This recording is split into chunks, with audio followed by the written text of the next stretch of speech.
Në kuadër të rritjes së sigurisë në komunikacion, Policia Rajonale në Gjakov ka intensifikuar kontrollet ndaj mjeteve me 2 dhe 4 rrota, me fokus të veçantë tek motocikletat, skuterët dhe mjetet e ngjashme që janë më të paranishme gjatë sezonës verore.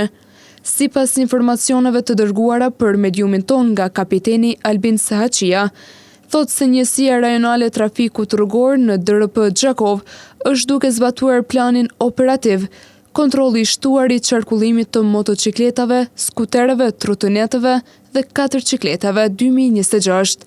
Ky plan, i cili po realizohet varësisht nga kushtet atmosferike, do të vazhdojë deri në përfundim të sezonës verore.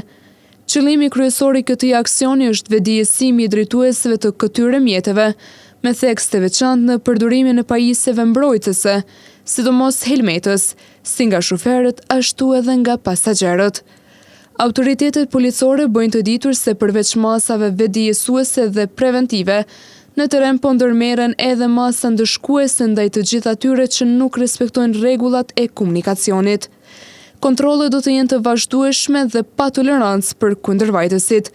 Në kuadër të këtij plani operativ janë paraparë një ser aktivitetesh dhe detyrash policore, të cilat do të intensifikohen edhe më shumë në ditët në vijim, me synim rregullimin e komunikacionit dhe parandalimin e aksidenteve në rrugë.